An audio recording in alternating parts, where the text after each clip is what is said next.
안녕하세요. 오늘도 사연살롱을 찾아주셔서 감사합니다. 저는 한때 가정의 달을 맞아 5월의 신부를 꿈꾸던 30대 여성입니다. 그리고 현재는 굳이 결혼을 해야 하나 결혼에 대해 다소 비관적인 생각을 갖고 있는데요. 사실 저는 3년 전에 파혼을 했거든요. 그때는 저도 평범하게 성실하고 착한 남편 만나 아이 낳고 예쁜 가정을 이뤄 잘 살고 싶었어요. 그런데 막상 결혼이라는 걸 하려고 보니 그 단순하게 생각한 예쁜 가정은 결코 쉬운 일이 아니라는 걸 알게 됐어요. 열길 물속은 알아도 한길 사람 속은 모른다고 하더니 그 말이 정말이었어요. 연인으로서 이꼴저꼴 다 보고 그래서 서로에 대해 잘 안다고 생각했는데 그게 아니었어요. 그리고 원래도 티격태격 잘하는 편이었던 저희 두 사람은 결혼 준비를 하며 서로 생각이 너무나도 달랐는데 그런 사람들이 뭐하러 결혼을 해서 불행을 자초하는지 저는 그럴 바에는 미련 없이 파혼하는 게 서로를 위해 낫겠다고 생각했어요. 그런데 예비 남편이었던 남자친구는 제가 파혼하자고 했을 때 뭐?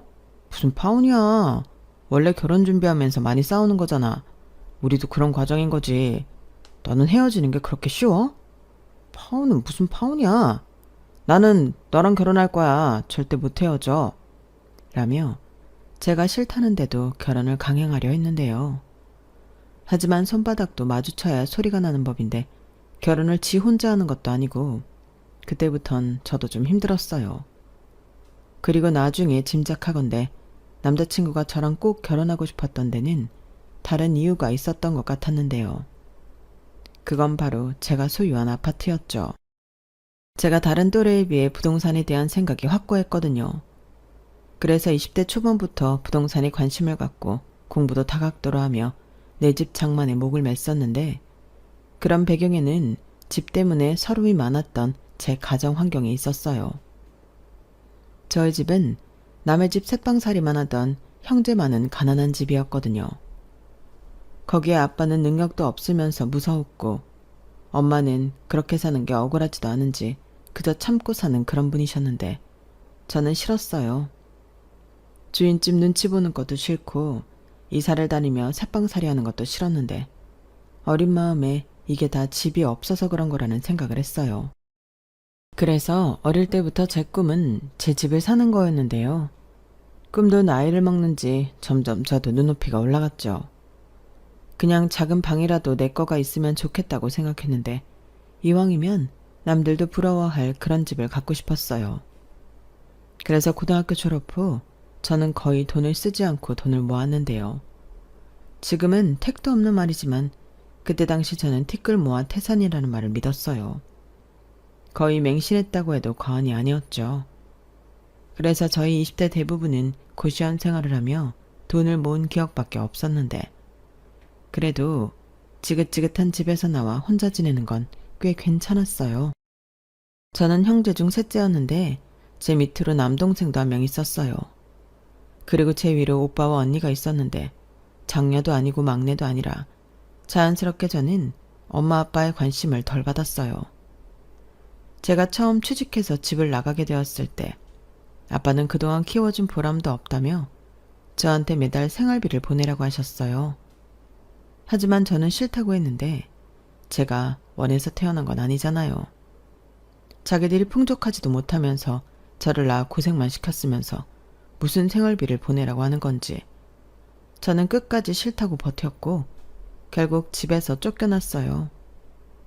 솔직히 처음에는 집을 나가면 돈이니까 참고 살아보려고 하긴 했거든요.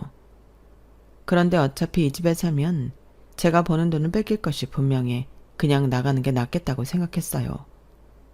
어찌 보면 이런 날이 올 것 같아 그동안에도 아르바이트를 하며 돈을 모았는데 제가 모은 돈으로 방을 얻는다는 건 말이 안 되는 거였어요.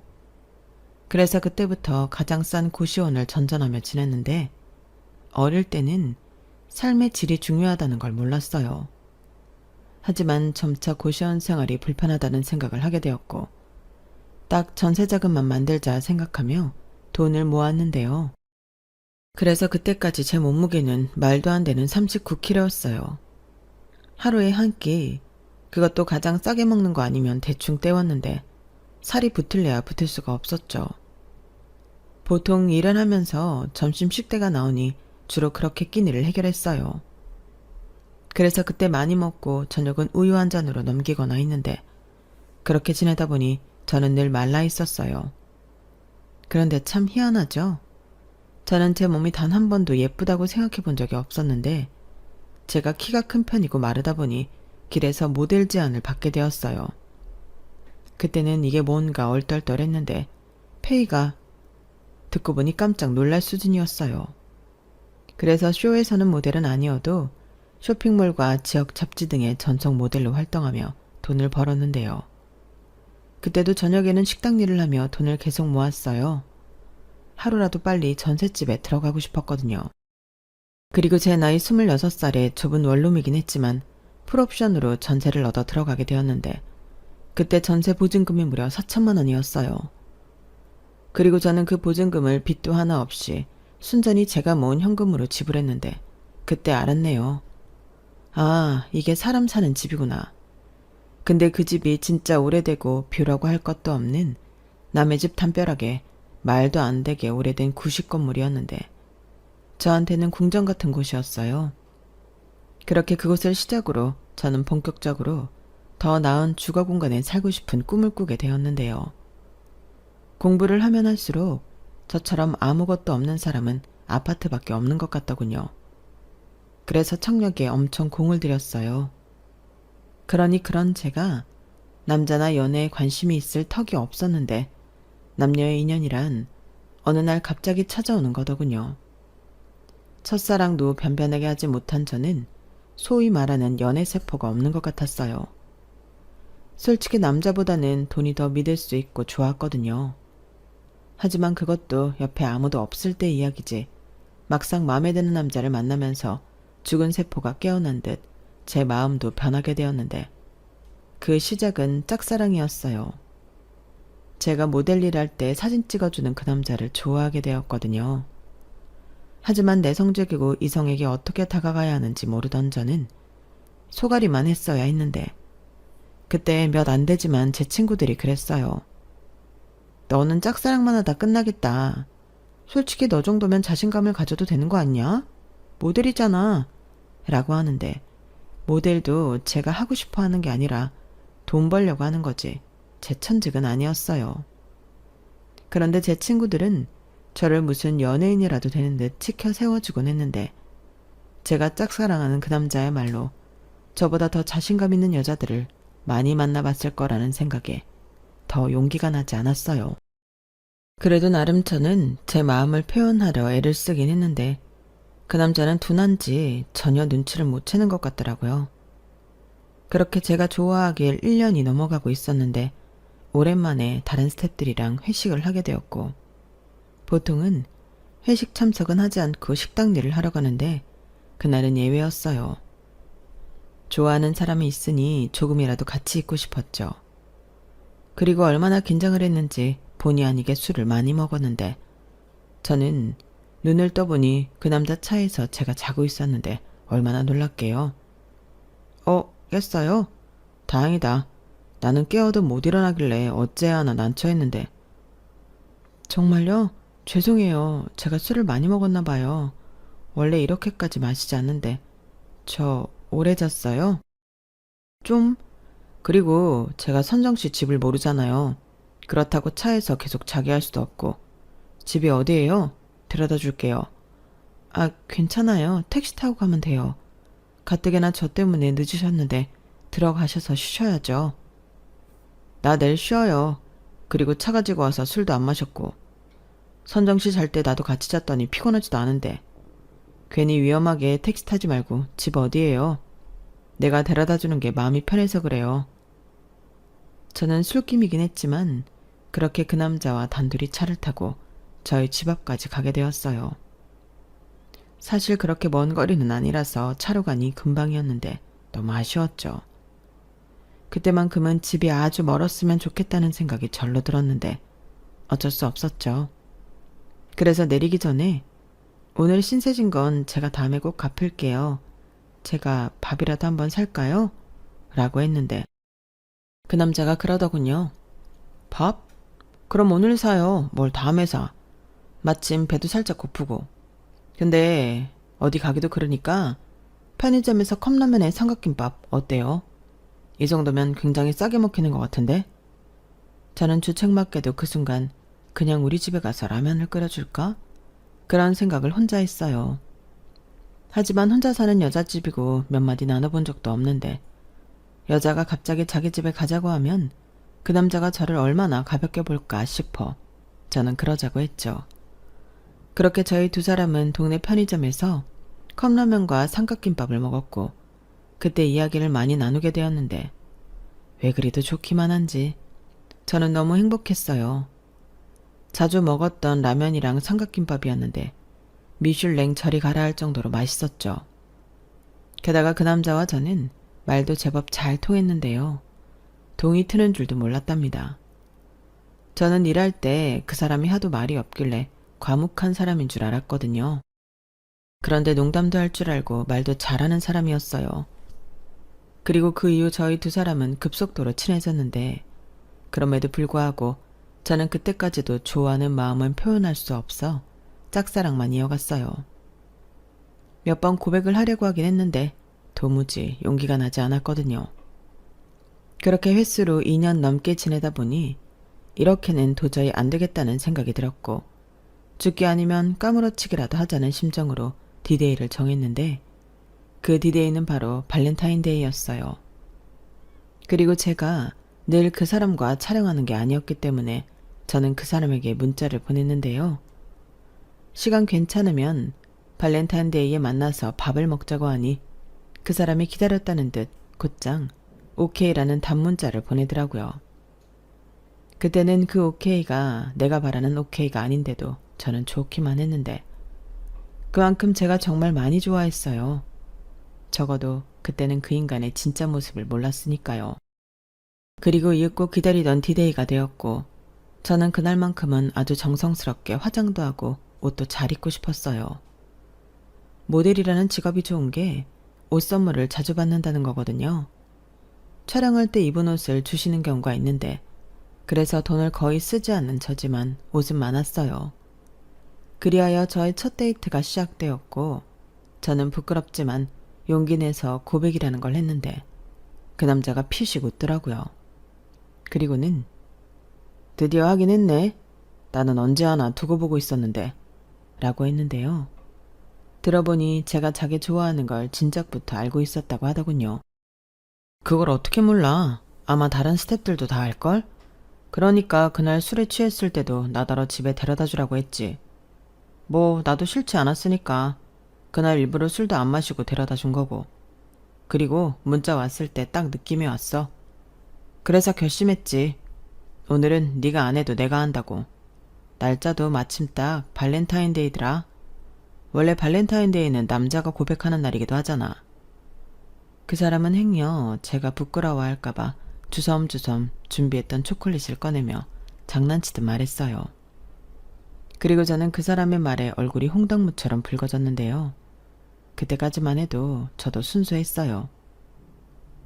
자, 받아. 그리고 내 마음도 같이 받아줘. 알겠지? 뭐예요? 내가 고백하려고 했는데 사람 민망하게. 민망하게 뭐가 민망해. 그래서 기회가 왔을 때 내가 잡으려고 하잖아. 그리고 혼자 고백하면 살짝 뻘쭘하니까 같이 하자고. 그럼 덜 민망하잖아. 그건 그런데 그랬으면 먼저 좀 고백해주지. 내가 그동안 혼자 짝사랑하느라 얼마나 애가 탔는 줄 알아요? 완전 적반하장이네. 그러게 왜 그렇게 시간을 끌었어. 빨리 좀 하지. 내가 맨날 오늘은 좀 해라. 이런 마음으로 일 나간 거 알아? 치사해. 자기 좋아하는 거 뻔히 알면서 그동안 즐거웠나 봐. 즐겁지, 신났지. 내가 좋아하는 여자가 나 좋아하는데 안 신날 사는 놈이 어딨나? 그리고 우리 다른 사람한테는 내가 고백했다고 하자. 발렌타인데이잖아. 그 사람은 참 다정하고 센스 있는 사람이었어요. 그리고 연애하는 내내 이런 남자가 내 애인이라는 게 너무 기쁘고 자랑스러웠는데 그렇게 연애를 2년 정도 하니 서로 집에도 놀러가며 데이트를 하게 되었어요. 그때 당시 남자친구는 월세로 오피스텔에 살고 있었는데 솔직히 버는 것보다 쓰는 게 많아서 늘 마이너스더라고요. 그런데 저는 보증금도 순전히 제 돈이고 모아둔 돈도 제법 있다 보니 다른 의미로 남자친구가 저를 대단하게 생각했는데 딱 그 타이밍에 청약이 당첨되었어요. 위치와 평수가 너무 마음에 들어서 못 먹어도 고라는 심정으로 넣었던 곳이었거든요. 그런데 청약이 덜컥 당첨되었고 저는 기쁜 마음으로 그동안 모았던 돈을 전부 털어 넣었어요. 제가 가진 돈은 계약금에 불과했고 당연히 중도금은 대출을 받아야 했는데 저는 일단 전세 보증금이 있으니 무조건 아파트에 올인할 생각이었어요. 그리고 그 기쁨을 남자친구랑 함께 나누는데 남자친구가 그랬죠.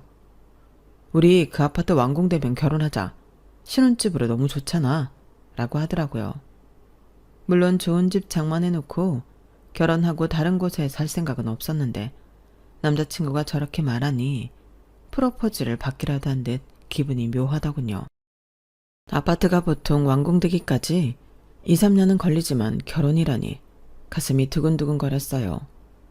그리고 먼저 저렇게 말을 하는 걸 보니 집 대출금도 같이 갚자고 하는 줄 알았는데 그건 아니더군요. 살짝 아쉬운 마음도 들긴 했지만 저는 김칫국을 먹은 제 자신을 탓했어요.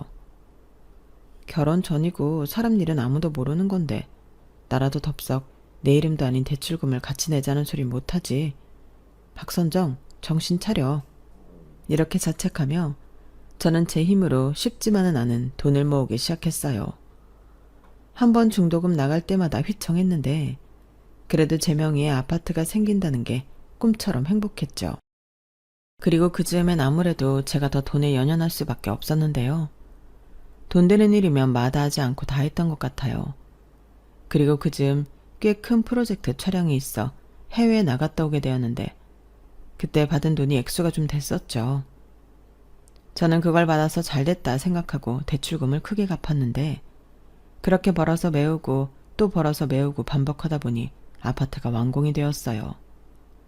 그렇게 남은 중도금 대출이 잔금 대출로 전환이 되었고 그동안 꾸준히 잘 갚은 덕에 제가 그 집에 입주할 쯤은 남은 대출금은 1억 남짓이었는데 다들 어떻게 그럴 수 있냐고 신기해했죠. 그러니까 제가 그 집을 현금으로 총 3억 정도에 들어가게 된 건데 위치도 그렇고 이미 완공되기 전에 집값이 마구 뛰었어요.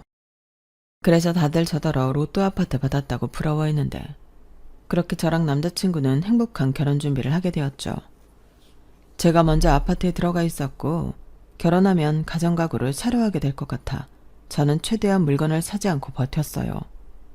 그러자 남자친구가 이런 제안을 했는데요. 굳이 우리가 떨어져 지낼 필요가 있을까? 아무리 생각해도 낭비인 것 같아. 일단 내가 오피스텔에서 쓰던 게 있으니까 그거 가지고 자기 아파트 내가 들어갈게. 그리고 같이 결혼 준비하면 되지. 라며 은근슬쩍 남자친구가 동거하자고 하더라고요. 아무리 결혼을 전제로 만나고 있다고 하지만 동거라니 저는 좀 내키지 않았는데 남자친구는 어차피 결혼할 사이고 동거가 합리적인 선택이라며 저를 계속 설득했어요. 생각해봐. 월세도 아깝고 각각 살면 공과금도 각자 다 내야 하잖아. 원래 결혼하기 전에 같이 살아보는 것도 요즘은 트렌드야. 막상 결혼식하고 같이 사는데 죽어도 안 맞으면 그땐 어떡해. 이혼하는 게 쉬운 일도 아니고. 이렇게 남자친구는 계속해서 저를 설득했는데 나중에는 자기도 너무 외롭다며 저랑 한시도 떨어져 있기 싫다고 했어요. 근데 제가 바보 같았는지 그 말이 신경 쓰였고 저 역시도 계속 혼자 살았기 때문에 사랑하는 사람이랑 한시라도 빨리 함께하고 싶었어요. 그래서 고민 끝에 결혼 전 동거를 하기로 했는데요. 생각을 바꾸니 어려운 일도 아니었어요. 결혼하면 네 돈 내 돈 할 것 없이 우리 돈이 될 텐데 남자친구가 살던 오피스텔 월세가 상당했거든요. 그러니 같이 살면 그 돈을 세이브할 수 있고 멀리 볼 때는 그게 나은 것 같았는데 그렇게 남자친구가 제가 사는 아파트에 들어오게 되었어요. 마침 필요한 가정가구들도 많았는데 그때만큼은 잘한 결정이라고 생각했죠. 또한 사랑하는 사람과 이젠 한 집에서 같이 산다고 생각하니 벌써부터 설레고 행복했는데 저는 제가 이렇게 쭉 이 남자랑 함께 할 거라고 믿었어요. 하지만 사람 사는 게 마냥 뜻대로 되는 게 아니었고, 남자친구 말이 자기는 모은 돈이 없어서 오피스텔 보증금을 빼면 그 돈으로 결혼 준비를 할 수 있다고 했는데요. 문제는 그뿐만이 아니었어요. 남자친구가 살던 오피스텔이 좀처럼 나갈 생각을 하지 않더라고요. 그 집이 나가야 그 보증금으로 결혼 준비를 하는데, 공실임에도 보러 오는 사람들이 없었고 시간만 마냥 흘러갔죠. 그렇기에 저는 자꾸만 조바심이 났는데, 남자친구는 그런 저에게 그럴 필요가 없다고 했어요. 자기는 보증금 못 받고 있는데 괜찮아? 뭐 떼먹을 것도 아니고 없어지는 돈도 아닌데 뭐 어련히 주겠지. 그리고 나는 이미 자기랑 같이 살고 있어서 괜찮은데, 여기 사람들 다 우리가 신혼부부인 줄 알잖아. 그러니까 나는 그것도 신경 쓰인단 말이야. 우리 아직 결혼 전인데 사람들 속이는 것 같고. 에이, 무슨 그런 생각을 해. 우리 결혼할 거잖아. 자기가 요즘 너무 예민해. 그럴 필요 없다니까. 마음을 좀 더 여유 있게 가져. 저는 자기가 받아야 하는 보증금인데도 저리 여유를 부리고 있는 남자친구가 이해가 가지 않았어요. 저라면 어떻게 해서든 그 돈을 받아왔을 것 같은데, 남자친구는 이미 같이 살고 있으니 결혼은 천천히 해도 된다고 생각하는 것 같더라고요. 사실 그래서 더 마음이 급하고 짜증이 났는데, 확실히 같이 살면서는 사소한 일로 다투는 일이 늘더라고요.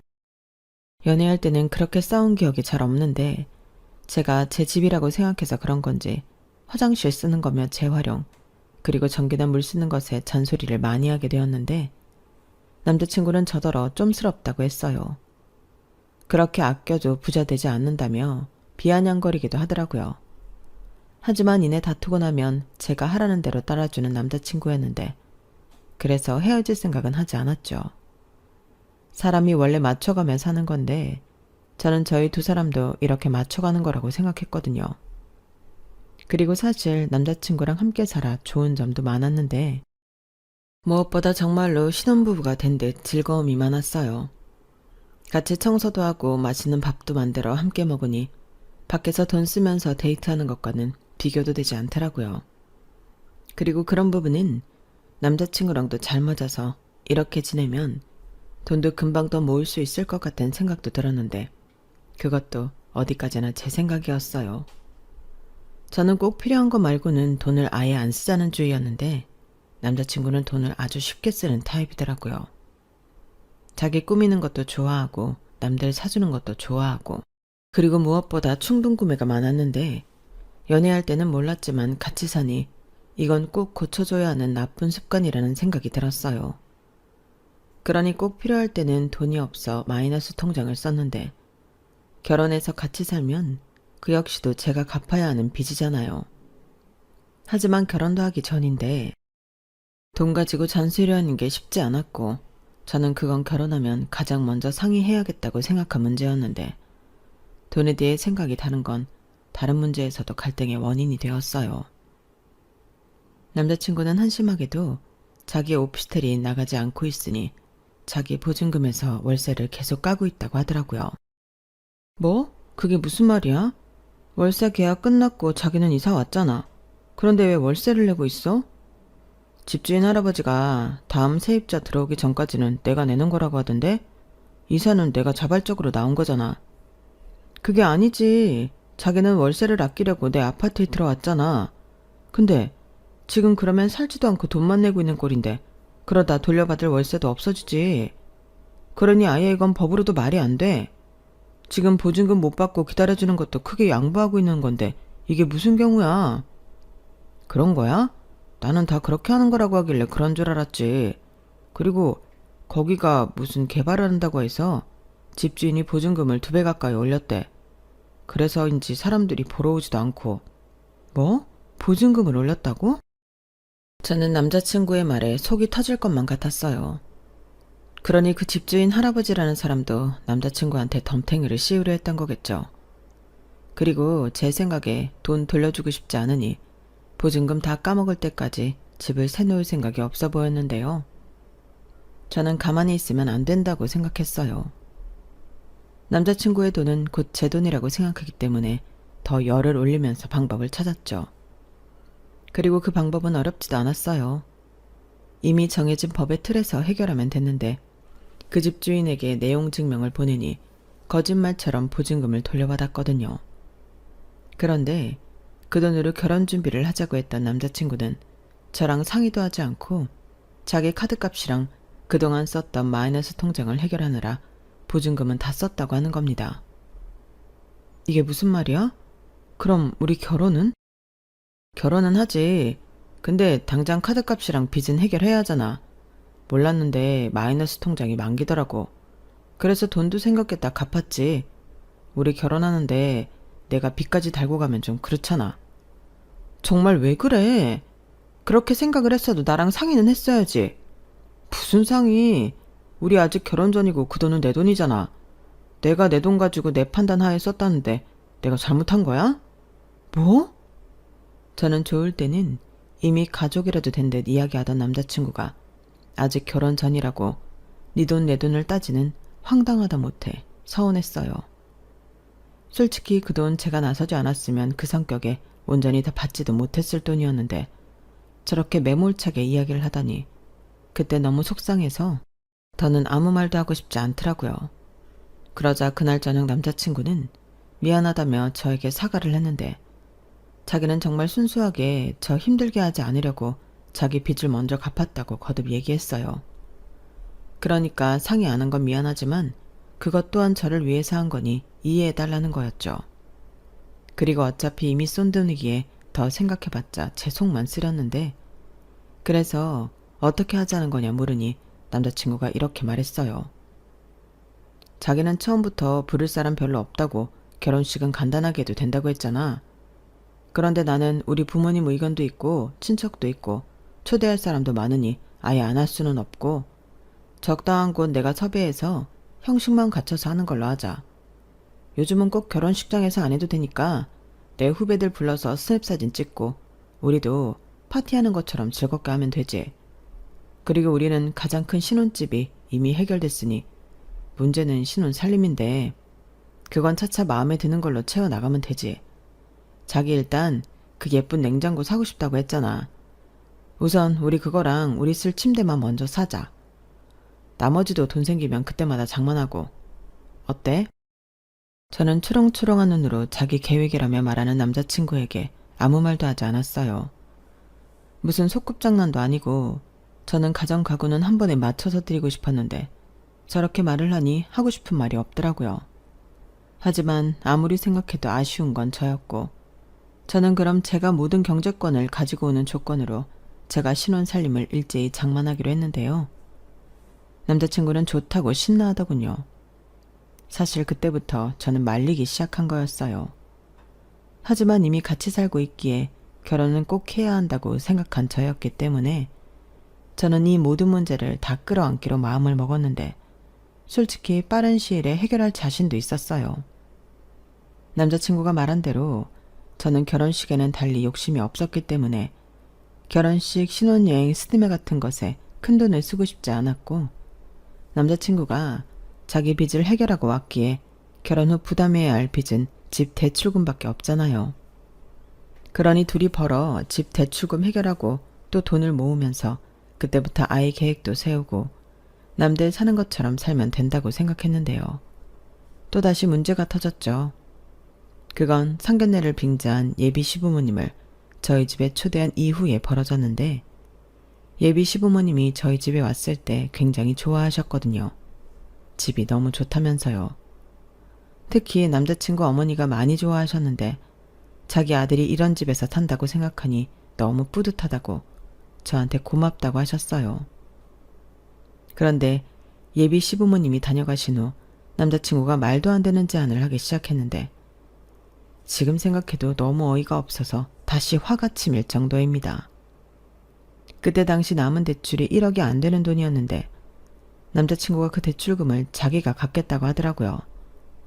아니, 제가 알기로 남자친구는 돈이 없는 사람이었는데 부모님이 해주기라도 한 건지 저런 말을 해서 깜짝 놀랐어요. 그리고 그때까지는 그래도 생각이 있어서 집 대출이라도 먼저 해결해 주려고 그러나? 이런 생각도 했는데 남자친구는 다른 꿍꿍이가 있었어요. 나는 자기만 좋다고 하면 그 빚마저 털고 부담 없이 시작하고 싶어. 지금까지는 그냥 내가 얹혀 산 거지만 앞으로는 같이 사는 건데 나도 뭔가는 해야지. 이자도 아깝고.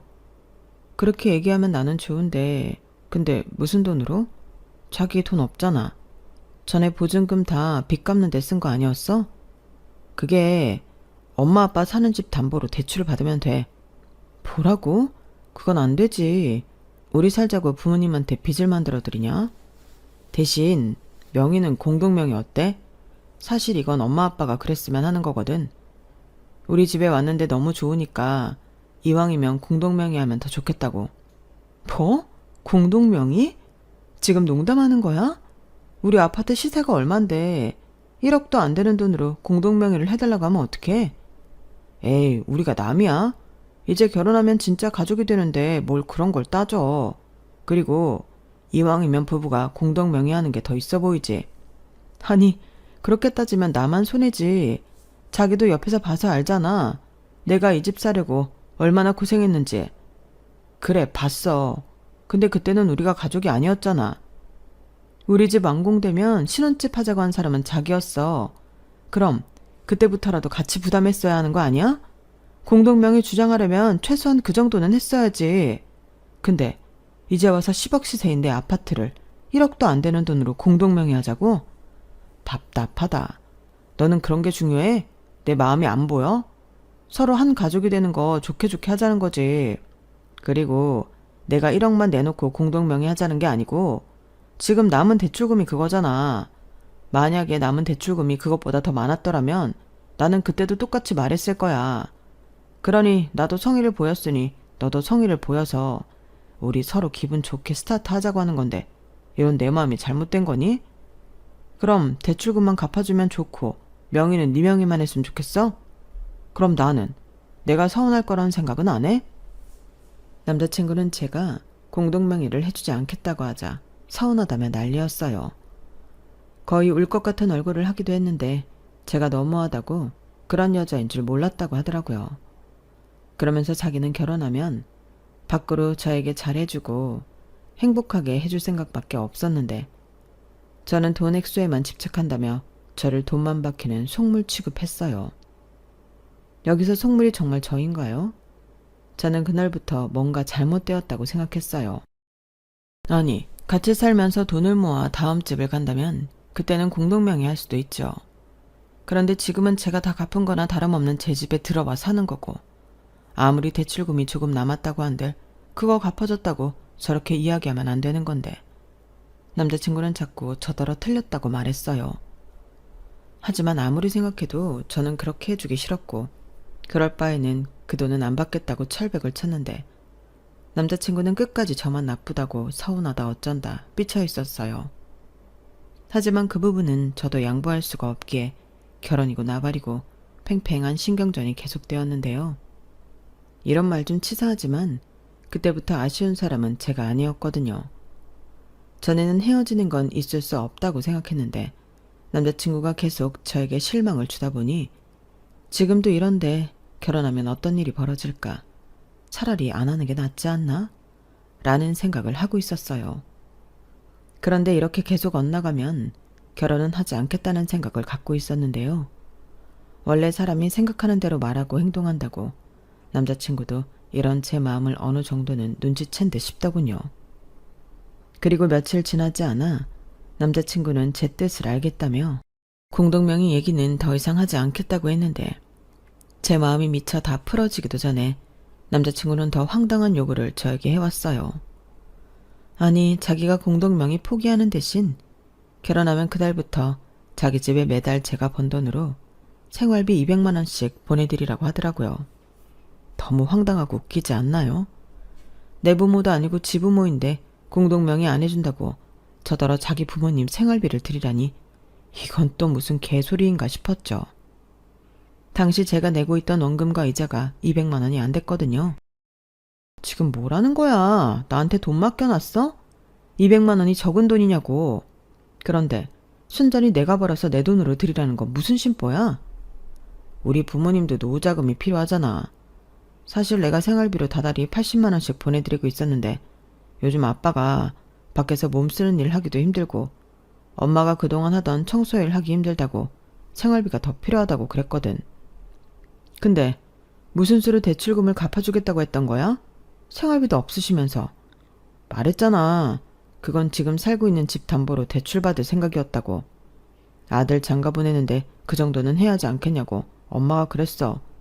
그래야 며느리한테 생활비 받는 게 안 부끄럽다고. 아, 처음부터 생활비 받으려고 그런 거였구나. 뭐 딱히 그렇다기보다 다들 부모님한테 어느 정도 돈은 드리고 있지 않나? 자기가 자기 부모랑 연 끊고 살아서 잘 모르나 본데 다른 집 정상적인 자식들은 다 그래. 그 소리는 나는 정상이 아니라는 거야? 에이, 말꼬리 잡지 말고. 자기가 그렇게만 해준다면 전에 얘기했듯이 내가 남은 대출금 털어주고 명의 타령도 하지 않을게. 대신 자기는 우리 부모님 생활비만 드려. 이 정도는 괜찮잖아. 아니, 안 괜찮아. 내가 언제 내 남은 대출금 털어달래? 그럴 필요 없고 그냥 집 담보대출 받지 마시라고 해. 내 대출금은 내가 알아서 할 테니까. 그리고 자기 부모님 생활비는 하던 대로 자기가 부담해. 정상적인 자식은 자기가 해야 할 일을 왜 나한테 밀어? 아님 예정대로 내가 경제권 가지고 오면 월에 우리 돈으로 100만 원씩은 보내드릴게. 그럼 되는 거지? 솔직히 200만 원이면 너무 과하잖아. 내가 뭐 얼마나 번다고. 그리고 오빠도 알지만 나는 고정 수입이라는 게 없어서 한 달에 200도 못 벌 때 있어. 요즘은 식당 일도 안 하잖아. 그건 그래. 그래서 하는 말인데 그거 다시 하면 안 되는 거야? 우리 당장 애 가질 것도 아닌데 하던 대로 열심히 살면 되지. 그리고 자기는 부모랑 척지고 살고 있지만 나는 아니잖아. 그냥 네 부모 내 부모 가르지 말고 우리 부모라고 생각하고 몰빵해 드리자. 자기는 자기 부모한테 그렇게 야박할 수 있어? 싫으면 공동명의 해주던가. 뭐라고? 진짜 듣자 하니까 못 들어주겠네. 그 소리는 내가 공동명의 해주면 부모님 생활비는 안 드려도 된다는 거야? 그야 아주 안 드릴 수는 없지. 그럼 내가 중간에서 말 잘해볼 테니까 자기가 말한 대로 월에 100만 원씩 보내드리자. 저는 남자친구가 도대체 무슨 이야기를 하는 건지 하나도 알아들을 수가 없었어요. 그냥 공동명의 안 해주면 200만 원씩 제 돈으로 내놓으라는 억지처럼 들렸는데요. 그냥 결혼을 안 하는 게 낫겠다는 생각이 지배적이었어요. 그래서 곧장 필요 없다고, 결혼이고 나발이고 하기 싫다고 정확하게 전달했는데 남자친구가 길길이 날뛰었어요. 무슨 고작 이깟걸로 파혼을 하냐고 입에 아주 개거품을 물더라고요. 고작 이깟 일로 파혼을 하자고? 아니, 너는 그런 소리가 어떻게 쉽게 나와? 원래 결혼 준비하면서 많이 싸운다고 하잖아. 우리도 그런 건데 뭐? 파혼을 하자고? 더 원래 이렇게 가벼운 애였냐? 그러니까 너는 돈 때문에 우리 결혼을 깨자는 거네 라고 방방 뛰었어요. 돈 때문이 아니라 그 못된 심포 때문이지. 내가 언제 자기한테 뭐 해달라고 한 적 있어?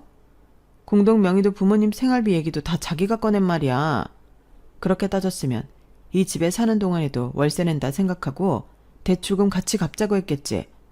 근데 나한텐 그런 말도 안 했잖아.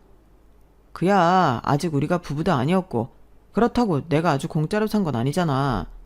공과금 내가 내고 관리비도 냈어. 자기는 짠순이라 냉장고도 안 채우지만 나는 부지런히 사다가 채웠다고. 우리 그거 같이 먹었잖아. 누가 들으면 나는 아예 아무것도 안 하고 자기가 사다 둔 것만 먹은 줄 알겠네. 그건 자기가 먹고 싶어서 사다 놓은 거야. 나도 시장 봐서 채우고 같이 해먹고 했어. 그리고 공과금? 그거 몇 번이나 냈는데 꼴랑 한 번 냈잖아. 관리비도 자기가 처음에 기세등등하게 낸다고 하더니 너무 많이 나오는 거 아니냐고 그 뒤로 안 했고. 그래도 낸 건 낸 거잖아. 한 번이든 두 번이든 그게 중요해. 중요해. 그럼 대출금도 한 번 내면 다 낸 거냐? 우리는 이래서 헤어지는 거야. 말이 안 통하잖아. 가슴에 손을 얹고 생각해봐. 자기는 지금 결혼을 빙자해서 내가 마련한 것들에 숟가락만 얹으려고 했어. 야, 사람을 뭘로 보고 아파트 있다고 지금 유세 떠는 거냐? 그리고 생각을 해봐라. 내가 사회적인 위치가 있는데 결혼해서 와이프 집에 산다고 하면 남자가 얼마나 가오가 떨어지냐? 그래서 좋은 게 좋은 거라고 남은 대출금 갚아주고 공동명의 좀 하자는데 그게 그렇게 배가 아파? 그래, 그게 네 심보잖아. 그래놓고 밖에 나가서는 네가 다닌 것처럼 할 거지? 나는 그게 싫다고. 자원 그렇게 공동명의 하고 싶으면 집 시세의 절반 가지고 와. 그럼 공동명의 해줄게. 야, 너 진짜 도둑년이다. 시세? 네가 이 아파트 산 가격이 3억 대인데 왜 시세로 따져? 나한테 지금 시세 차익을 남기겠다는 거야? 왜 이렇게 열을 내? 나는 그 정도가 아니면 공동명의 싫다는 거야. 방금 억울하다고 생각했지. 나도 그래. 내가 그동안 힘들게 다 했는데 이제 와서 마지막에 조금 도와주고 공동명의 해달라고? 그거 싫으면 자기 부모님한테 월 200씩 주라고? 이게 무슨 억지니? 그게 왜 억진데? 아, 이제 진짜 지친다. 이렇게 힘든데 왜 결혼을 하니? 이제 너란 사람을 좀 알겠어. 우린 안 맞아. 쥐뿔 하나도 없으면서 있는 척만 하려고 하고. 그러니까 마이너스 통장을 만들어 그렇게 버는 것 이상으로 썼겠지. 너 진짜 사람 쓰레기로 만들래? 네가 궁색하게 사는 거야. 다들 나 정도는 하고 산다고. 사람들이 네가 아껴서 아파트 사고 다들 대단하다고 하지? 근데 속으로 정말 그렇게 생각할 것 같아? 너 독하다고 사람들 뒤에서 수군거렸어. 삐쩍 말라서 돈만 밝히고. 네가 얼마나 추한지 너는 모르지? 모델이라고 카메라 앞에서 설치니까 진짜 네가 뭐라도 되는 줄 알았냐? 저는 남자친구, 아니 그놈의 주둥이에서 나오는 막말에 손발이 저절로 떨렸어요. 그동안 저런 생각을 가지고 저랑 같이 살부비고 살고 있었다니 너무 소름이 돋더라고요. 그리고 그런 생각이면 더 잘 되지 않았냐고 당장 내 집에서 나가라고 했는데요. 이놈은 못 나가겠다고 버티더군요. 여기에 있는 물건들이 전부 자기 건데 자기가 어딜 나가냐고 배짱을 튕겼어요. 그러면서 결혼하면서 저는 손해 하나 보지 않으려 한다고 저를 이기적인 사람으로 몰았는데 누가 할 소리를 셀프로 하는 건지 상종도 하기 싫었죠. 그래서 참지 않고 말했어요. 너야말로 나한테 뭐라도 뜯어가고 싶은 거 아니냐고요. 그랬더니 자기를 모독했다며 저를 명예훼손으로 고소를 하겠다나요? 저는 할 수 있으면 하라고 했습니다. 그렇게 따지면 저도 같이 하려고요. 그리고 애당초 우리 둘만 있는 곳에서 주고받아 말인데 무슨 명예가 있어요? 저는 말도 안 되는 헛소리 그만하고 네 집 내가 내일 당장이라도 용달 불러 니네 집에 보내줄 테니 꺼지라고 했어요. 그러자 이대로는 정말 제가 파혼을 할 것 같았는지 한숨을 푹푹 쉬던 남자친구는 알겠다며 자기가 100번 1000번 양보하겠다고 했는데 그러면서 또 사랑 타령을 하더군요. 내가 이렇게까지 하는 이유는 너를 정말 사랑하기 때문이야. 남자가 결혼까지 하려고 했다는 건 전부를 다 바치겠다는 거거든. 제발 내 마음 좀 알아주라. 저는 그 구차한 사랑 타령에 지랄하고 자빠져 있다고 제대로 응수해줬어요. 사랑은 개뿔. 사람 그만 기만하고 정말로 나를 사랑했다면 이 집에서 순순하게 나가달라고 했는데 지금은 제가 너무 화가 나서 후회할 말을 하는 거래요. 그러니 자기가 참고 기다리겠다고 하는데 와, 정말 미치겠는 거 있죠. 그래서 하는 수 없이 경찰에 신고했습니다. 저희는 법으로 남이었으니까요. 그렇다고 사실혼이 인정될 그럴 기간도 아니었고 제 집에서 제가 싫은 사람 하나 내쫓지 못할 이유가 없었기에 저는 2번 고민도 하지 않고 경찰을 불렀는데요. 그게 자기한테 수치고 굴욕이고 상처라나요? 그놈은 결국 제 뜻대로 파혼에 응했어요. 그런데 업계 사람들한테 제 이야기를 정말 먹같이 하고 다녔더라고요. 제가 단물만 쏙 빼놓고 돈돈돈거리며 자기한테 함부로 했다며 제 이기적인 모습에 질려 파혼했다고 떠들고 다니는 듯 했는데요. 그 좁은 동네에서 소문은 금방 퍼져나갔어요. 그러니 제 귀에 들어오는 건 순식간이었고 저는 그 길로 그놈이 말하던 명예훼손으로 그놈을 고소했죠. 없는 사실을 떠들며 저를 천하의 나쁜 사람으로 몰았으니 이건 명예훼손이 맞잖아요. 그리고 저는 눈에는 눈, 이에는 이라고 그놈이 했던 방식 그대로 그놈을 그 바닥에서 매장했는데 저는 누구 말처럼 거짓말은 하지 않았어요. 거짓말을 하지 않아도 될 만큼 그놈은 충분히 쓰레기였으니까요. 그리고 결과적으로 그놈은 더 이상 이 바닥에서 일을 하지 못하게 되었는데요.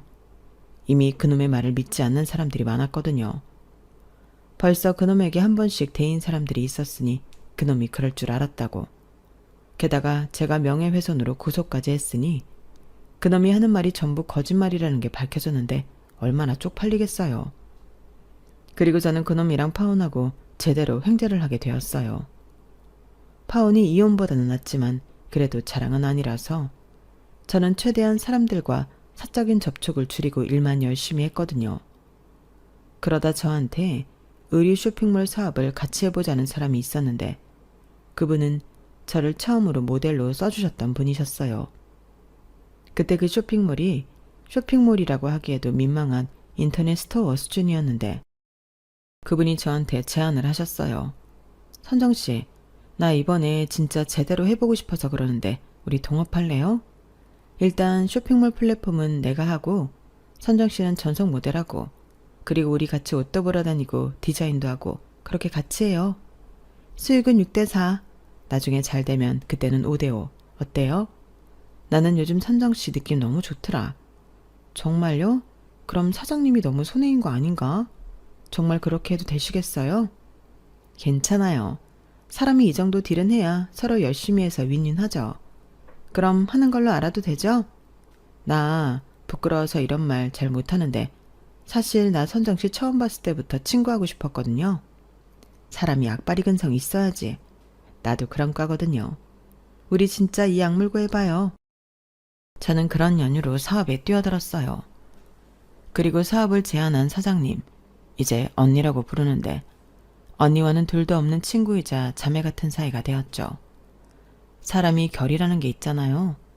그런데 저희 둘은 자매라고 해도 믿을 수 있을 정도로 그 결이 비슷했어요. 그리고 생각하는 방향과 좋아하는 취향도 비슷한데 그렇게 1년 정도 일하는 재미에 푹 빠져 사니 제 통장에는 꽤 많은 돈이 쌓여 있더라고요. 그리고 집 마지막 대출금도 진작에 다 갚았는데 저는 그 집을 시세 차익 9억을 남기고 현재는 다른 동네 아파트에 살고 있습니다. 언니랑 이웃하며 거의 매일 같이 붙어 살아요.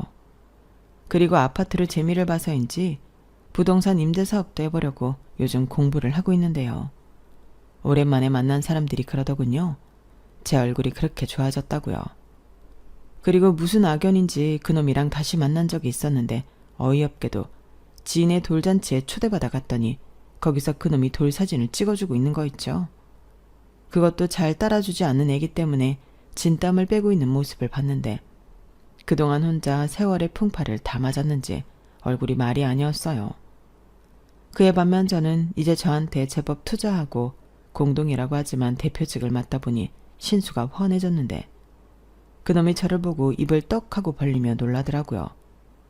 그리고 그 타이밍에 박 대표 오랜만이네. 요즘도 그렇게 바빠? 우리 얼굴 좀 보고 삽시다. 하며 한 젊은 남자 사장이 저를 불렀는데요. 그놈 표정에서 많은 걸 느낄 수 있었어요. 정말 통쾌하더라고요. 그리고 동시에 저런 놈이랑 파혼하길 잘했다는 생각을 정말 많이 했는데 그날 참 기분 좋게 취해서 오랜만에 꿀잠을 잤네요. 그리고 지금은 연애나 결혼보다는 제일 열심히 하며 그동안 못 누린 인생을 재미나게 살 생각인데 어릴 때 하도 못 해본 것이 많아서일까요? 요즘은 매일매일 즐거움 투성입니다. 무엇보다 돈 버는 재미가 제일 재밌는데 전에는 돈은 좋아해도 일은 재미없었거든요. 하지만 요즘은 일도 너무 재미있어서 누가 시키는 것도 아닌데 무의식 중에도 일을 하고 있어요. 그러니 같이 사업하는 언니도 너는 병이야. 너 일한다고 내가 수익 배분 다시 해주지 않는다. 적당히 해. 내가 요즘은 네 눈치 보여서 놀지를 못해. 라고 혀를 내두르는데 일이 너무 재밌는 걸 어쩌겠어요. 그러니 저는 당분간은 이렇게 살아야 할 것 같은데 부디 건강 잘 지키며 제가 좋아하는 일을 오래오래 할 수 있길 바라봅니다. 그리고 지금도 가끔 그때 그대로 그놈과 결혼을 했다면 어땠을까 생각할 때도 있는데요. 몇 번을 생각해도 그때 그놈이랑 파혼한 건 정말 잘한 것 같아요. 아마 그대로 결혼을 했어도 제 성격에 이혼했을 것이 뻔하거든요. 비록 꿈에나 그리던 예쁜 가정은 이루지 못하겠지만 그래도 괜찮아요. 그 대신 만족도 100% 싱글 라이프를 즐기고 있으니까요. 그리고 앞으로도 계속 제 행복을 위해 열심히 살아갈 마음인데 여러분들이 많이 응원해 주셨으면 좋겠습니다. 이상 제 파혼 이야기는 여기까지였어요. 제 사연 어떻게 들으셨나요? 저는 이만 글을 줄이도록 하겠습니다. 건강 잘 챙기시고요. 나쁜 사람들 말고 이왕이면 좋은 사람들만 함께 하세요. 그럼 지금까지 제 사연 들어주셔서 감사합니다. 안녕히 계세요. 여러분, 사연 댓글에 응원과 현명한 조언 부탁드려요. 좋아요와 구독은 저에게 큰 힘이 됩니다. 오늘도 좋은 일 가득하세요.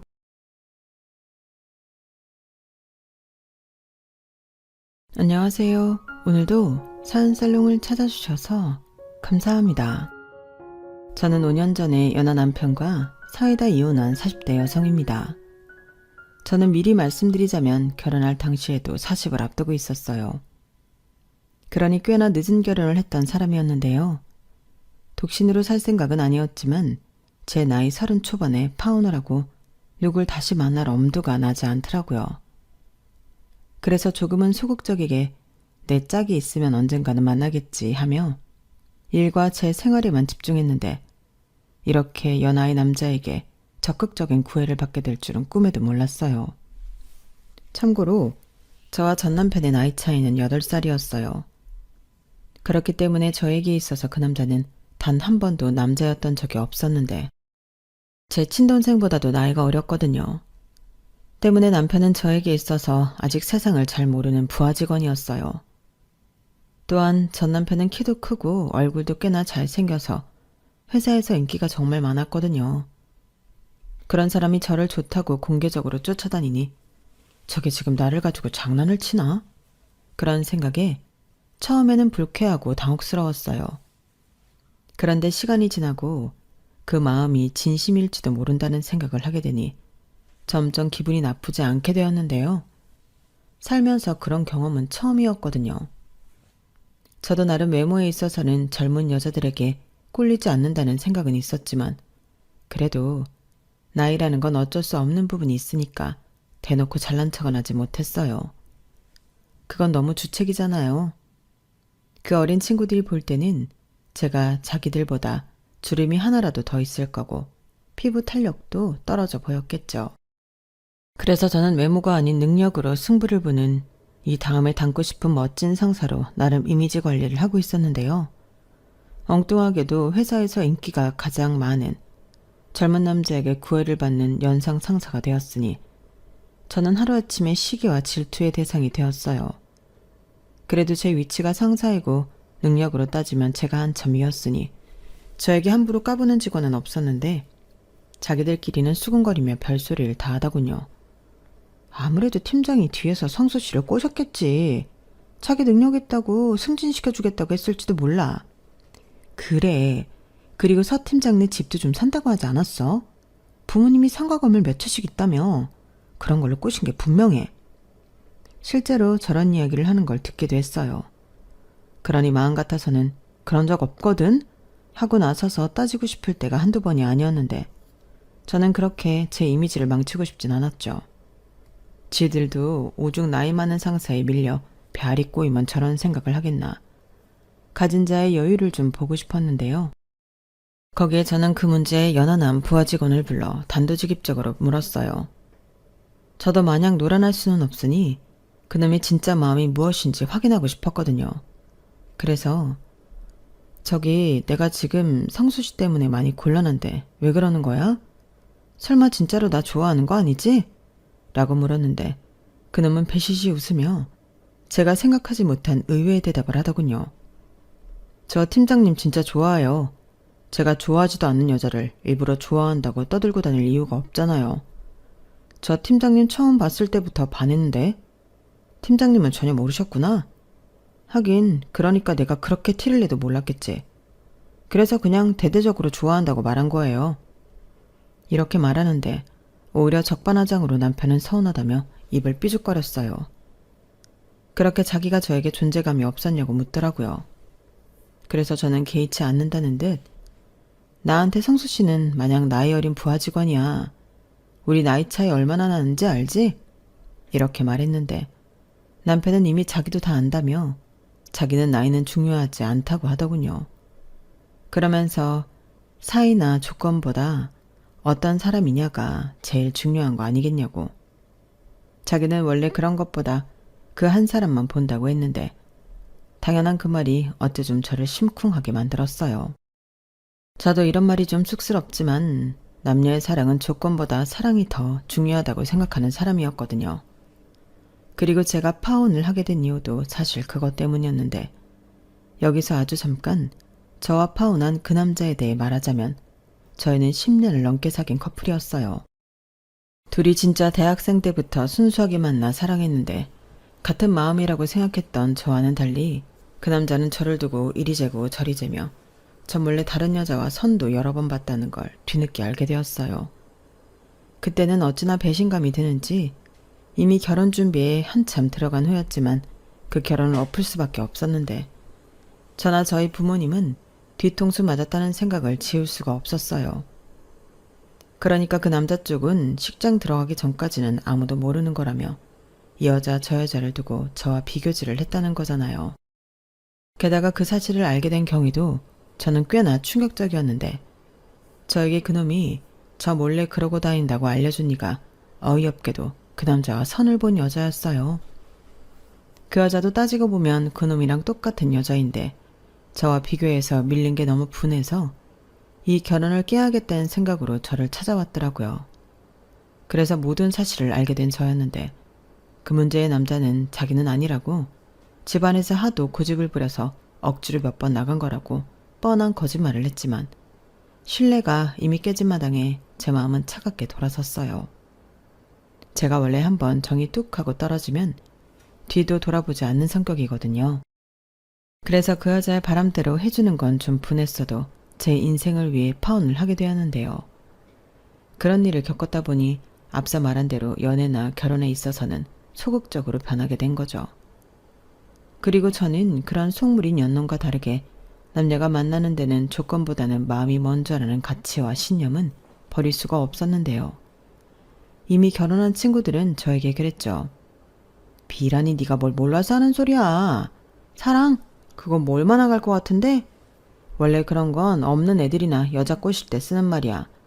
네가 뭐 10대 소녀도 아니고 여태 그런 생각을 하고 있다는 게 좀 이상하다는 생각 안 들어? 솔직히 너는 조건도 나쁘지 않잖아. 부모님 각자 월세 나오는 건물 있으시지? 너 좋은 대학 나와서 능력 있는데 네가 뭐가 아쉬워서 사랑 타령을 해. 너야말로 적당한 조건으로 골라서 결혼해. 이렇게 말했는데요. 하지만 제가 결혼 못해서 환장한 사람도 아니고 저는 할 거라면 제가 진짜 사랑하는 사람과 평생을 알콩달콩하게 살고 싶었어요. 막말로 조건은 언제 어떻게 변할지 모르는 거 아닌가요? 그런데 사람의 감정은 그렇지 않으니까 저는 오히려 그런 게 돈 주고도 못 사는 가장 중요한 조건이라고 생각했는데 그 연하 놈이 저와 똑같은 생각을 하고 있다니 그때는 살짝 놀랐어요. 그리고 그렇게 서로 갖고 있는 생각이 동일하다는 걸 알게 된 저는 드디어 오랫동안 꾹꾹 닫고 있던 마음의 문을 열게 되었는데요. 마치 첫사랑을 하는 어린아이처럼 남편과의 데이트는 늘 설레고 재미있었어요. 배터리가 나가 꺼질 정도로 몇 시간씩 통화도 하고 굳이 그럴 필요가 없는데도 사서 고생을 하며 1박 2일 여행도 하며 전에는 생각지도 못했던 그런 연애를 했는데 시작은 더뎠지만 한 번 사랑에 빠지니 제 마음은 놀랍도록 남편에게 빠지게 되었죠. 그리고 남편은 나이가 어렸어도 어린 티가 나는 사람은 아니었는데요. 듬직까지는 아니었어도 늘 여자친구인 저를 배려하고 마음을 써주는 사람이라 저는 늘 남편이랑 있는 시간이 좋았어요. 때론 큰 표현보다는 사사로운 표현이 그 사람의 마음을 움직일 때가 있는데 남편은 그런 가치를 아는 사람 같더라고요.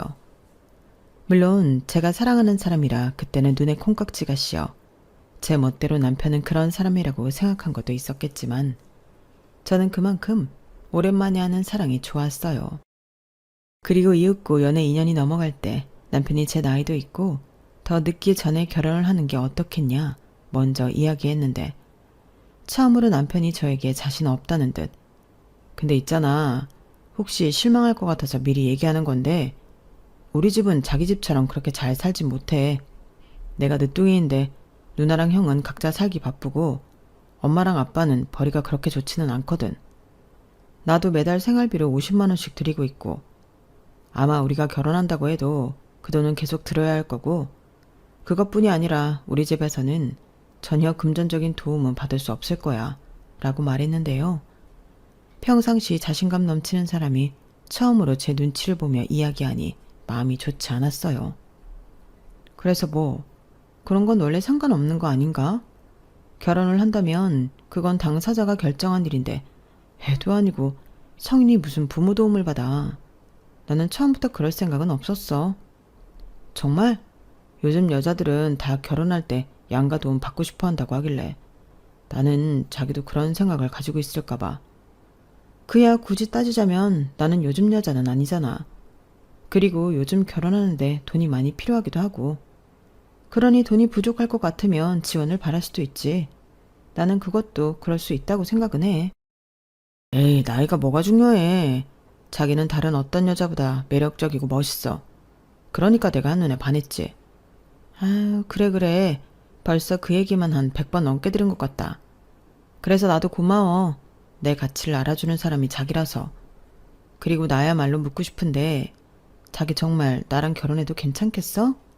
나는 벌써 나이가 내일 모레면 40인데 그게 뭐가 어때서? 나는 이미 벌써 40이라고 해도 자기랑 결혼할 거야. 아니, 결혼하면 애도 낳고 싶고 그러잖아. 근데 나는 지금 임신을 해도 노산이고 아마 임신 가능성도 거의 없을걸? 애는 상관없어. 나는 한 번도 아기를 낳기 위해 결혼해야 한다고 생각한 적은 없는데 생기면 감사히 낳고 아니면 말지. 평생 함께할 짝꿍이 있는데. 나는 단칸방에 살아도 사랑하는 자기랑 살고 싶어. 진심이야. 자기 내 진심 몰라? 지금 생각하면 온몸에 닭살이 돋고 너무 끔찍한 고백이었지만 저는 남편의 그 말이 낭만적이라고 생각했어요. 그리고 그 말을 듣고 저희는 결혼을 약속했는데요. 시부모님은 당연하게도 제가 나이가 너무 많다고 결혼을 반대하셨고 저희 부모님은 남자 쪽과 우리가 너무 경제적으로 차이가 난다고 반대까진 아니었지만 우려하셨어요. 그래서 저에게도 재차 물으셨는데 제가 괜찮다고 내가 좋아하는 사람이라고 말씀을 들으니 저희 엄마가 이렇게 말씀하셨어요. 엄마 아빠는 네가 원하면 누구든 상관없어. 엄마 아빠는 우리 딸 안목을 믿으니까. 그래, 우리 딸이 한다고 하면 하는 거지. 그래, 엄마는 응원할 거야. 이렇게 말씀하셨는데 다행히 남편이 무슨 감언이설로 부모님을 설득했는지 알 수는 없지만 시부모님 반대도 생각보다 길진 않아서 저희는 무사히 결혼식을 올릴 수 있었어요. 그리고 남편 말대로 양가 도움을 받지 않았던 저희 부부는 저희 힘으로 결혼식을 시작해 신혼집과 신혼살림까지 모두 해결했는데요. 남편이 모았다는 돈은 4천만 원 정도여서 집이나 차, 그 밖에도 큰 돈 들어가는 건 모두 제가 했죠. 그러니 당연하게도 명의가 필요한 것들은 전부 제 앞으로 하게 되었는데 남편의 돈으로는 자잘한 것들을 해결했어요. 예를 들면 이불, 커튼, 그릇 같은 걸 샀는데 시간이 지나 보니 남편 돈으로는 주로 예쁜 쓰레기를 많이 샀더라고요. 하지만 그때는 그런 것도 모르고 우리가 함께 쓸 물건이니 같이 고르고 사는 게 재미있고 행복하기만 했는데 그러면서 누가 돈을 더 많이 쓰고 덜 쓰고는 중요하지 않았죠. 그리고 맹세코 저는 해준 것 없는 시댁이라고 절대 무시하거나 만만하게 생각하지도 않았는데요. 어찌됐든 제가 사랑하는 남자를 낳아준 부모님이시고 나이 많은 며느리를 허락해 주신 감사한 분들이 저희 시부모님이셨기 때문에 저는 늘 시댁에 갈 때마다 양손 무겁게 시댁을 방문했어요. 또한 다른 며느리들처럼 차근차근 아부도 떨면서 잘 보이려 나름 노력도 했는데 그런 제 노력 때문인지 시부모님도 언제 저를 반대했었냐는 듯 저에게 잘해주셨죠. 그리고 시댁에 가면 맛있는 것도 많이 만들어주시고 저희가 집에 갈 때는 냉장고를 다 털기세로 반찬이며 하다못해 과일까지도 모조리 싸주시기도 하셨는데 그러니 저는 이 정도 고부 사이면 어디 가서 잘 지낸다고 말할 수 있을 것 같았어요. 특히 남편은 제가 시어머니와 잘 지내는 걸 은근히 좋아했는데 자기 누나는 애교도 없고 살가운 구석이 하나도 없었다며 제가 자기 누나보다 낫다고 고마워하더라고요.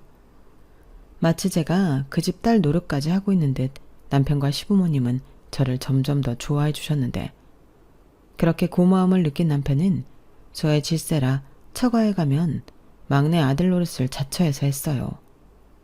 저희 부모님도 사위가 당신들에게 잘 보이려 그런 사회를 예뻐하셨고요.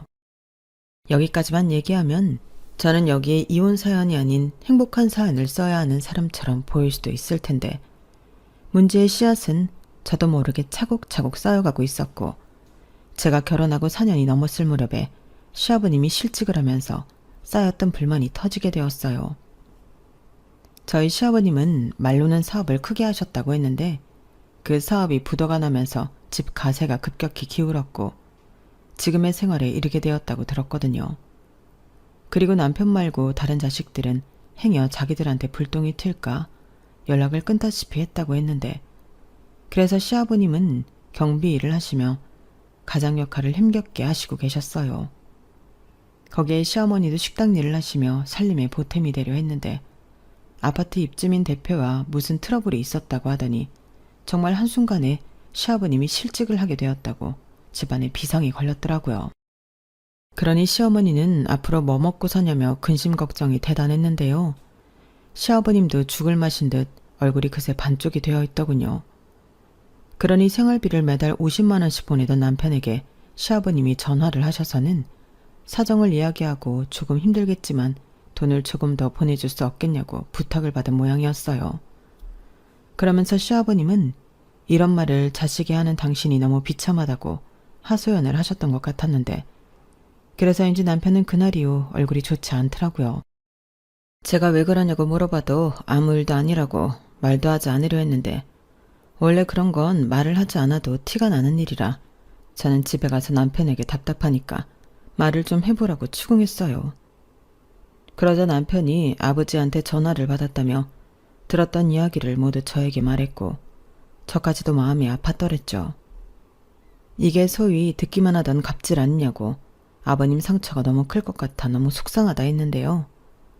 그래서 일단은 저도 돈을 좀 보태겠다 했어요. 남편이 50만 원 드리고 있으니 저도 똑같이 50만 원 드려서 100만 원을 맞춰드리자고 했거든요. 하지만 생활을 하시려면 그 돈으로는 부족하실 게 분명했고 그러면 다른 일자리는 빨리 구하셔야 할 것 같았는데 아버님이 연세도 있고 똑같은 경비일 같은 게 아니면 구하기가 힘들 것 같았어요. 그런데 바로 그때 남편이 대뜸 자기한테 좋은 생각이 있다며 저에게 이렇게 물었는데요. 혹시 장인어른 건물이나 장모님 건물에 사람 안 필요하나? 주차 관리도 있고 그냥 건물 관리도 있잖아. 이게 집이 아니니까 갑질하는 사람도 적을 것 같고 그리고 건물주 사돈인데 누가 막 함부로 하겠어. 어떻게 자기가 좀 장인 장모님께 여쭤볼 수 있을까? 내가 아무리 짱구를 굴려봐도 그만한 자리는 없을 것 같아서 그래. 저는 남편의 말에 그래도 사돈 건물에서 일하는 건 좀 아니지 않냐고 아버님도 기분 나쁠 수 있다고 말했어요. 그런데 남편은 지금이 찬밥 더운 밥을 가릴 때가 아니라며 아마 자리가 있다고 하면 시아버님도 좋아하실 거라고 하셨는데 그러니 일단 저더러 저희 부모님에게 물어나 보기라도 해달라고 부탁을 했어요. 그래서 일단 알겠다고 대답은 했는데 저 역시도 아무리 제 부모라고 하지만 평소 아쉬운 소리를 하고 살지 않았기 때문에 쉬운 일은 아니었어요. 하지만 상황이 급하고 한편으로는 저도 저희 부모님에게 도움을 요청하면 자리는 물론이고 급여도 신경을 써주실 것 같긴 해서 마음이 기울긴 했는데요. 남편은 생각을 해봐. 우리 장인 장모님이 갑질하시는 분도 아니고 이런 일자리야말로 철밥통이지. 그리고 우리 아버지도 사돈 건물인데 더 열심히 하지 않겠어? 그러니까 이건 서로 윈윈하는 거야. 라고 했는데 꽤나 그럴듯한 말이라 저도 넘어가고 말았죠. 대신 시아버님 자존심 상하지 않게 남편더러 의중을 한번 여쭤봐달라고 얘기했는데 다음날 시아버님은 이야기를 들었다며 당신은 무조건 오케이라고 저에게 전화를 하셨더군요. 그래서 저도 눈 한번 질끈 감고 저희 엄마에게 이 사실을 이야기하며 부탁을 했는데요. 역시나 저희 엄마도 저와 같은 생각이었는지 약간 난색을 표하시더군요. 뭐? 네 시아버지를 우리 상가 건물에서 일을 하게 해달라고? 너는 그런 말을 이렇게 갑자기 하면 어떡해? 엄마 상가도 그렇지만 아빠 상가도 오랫동안 일하시는 분들이 많아서 마땅한 자리가 없는데 그렇다고 사무실에 나와서 하시는 일도 없이 그냥 앉아있다가 들어가시라고 할 수는 없잖아. 보는 눈도 많은데. 아무튼 아빠랑 상의는 해볼게. 근데 이게 좋은 생각인지 엄마는 모르겠다. 너 나중에 이상한 말 들을 수 있어. 이렇게 말씀하셨는데요. 저도 자식이니 할 수 있는 부탁이지 이건 말도 안 되는 청탁이라는 걸 알기에 약간은 막무가내로 부탁을 드렸어요. 솔직히 말하자면 시아버님이 연세도 있고 저희 엄마 말처럼 사무실에 나가서 놀다 오시면서 돈벌이를 하실 수 있으면 그게 제일 좋지 않을까 하는 잘못된 마음도 있었는데 그때까진 저도 시부모님을 좋아하고 걱정하는 마음이 있었거든요. 하지만 제 생각과 달리 상황은 180도로 달라졌는데 그때는 얼마나 놀랐는지 지금도 그 더러운 기분이 아주 생생합니다. 시어머니가 어디 빌어먹을 곳이 없어서 사돈 건물에서 허드렛 일을 하냐고 완전 뒤집어지신 거예요. 저는 시어머니의 그런 모습을 그때 처음 봤는데 남편도 어쩔 줄 몰라 하며 아무 말도 하지 못하더군요. 문제는 이 아이디어를 제가 아니라 남편이 낸 거잖아요. 그런데 거기에 나서서 내가 부탁한 일이다. 그러니 와이프는 아무 잘못도 없다. 이 한마디를 못하는데 저만 시아버님 자존심은 안중에 없고 건물주 친정 믿고 잘난 척하는 되바라진 며느리가 돼버렸어요. 그리고 그뿐만이 아니었는데 시아버님도 당신이 오케이라고 저에게 전화까지 하셔놓고는 아무 말도 못하시는 거예요. 그날은 결국 그렇게 저만 시어머니에게 호되게 당하고 집에 돌아왔는데 진짜 억울하고 성질이 올라오던지 저는 참았던 분노를 남편에게 모두 쏟아냈어요. 당연하잖아요. 제가 누구 때문에 저희 엄마한테 아쉬운 소리를 하고 또 시어머니에게 욕을 먹었는데요. 그리고 그 와중에 일이 더 커질까 시어머니에게 남편을 일러바치지 못한 저였는데 그때는 그런 제 자신도 알아주지 않는 것 같아 남편이 미치게 원망스러웠어요. 그래서 둘만 있을 때 나는 네 놈을 위해 욕을 먹었는데 너는 나를 위해 뭘 했냐고 저는 결혼하고 아니 연애 때도 내지 않은 화를 그때 남편에게 모두 쏟았는데요. 그러자 남편은 이제 와서 미안하다며 저를 붙잡고 싹싹 빌더군요. 그런데요, 여러분은 그거 아세요?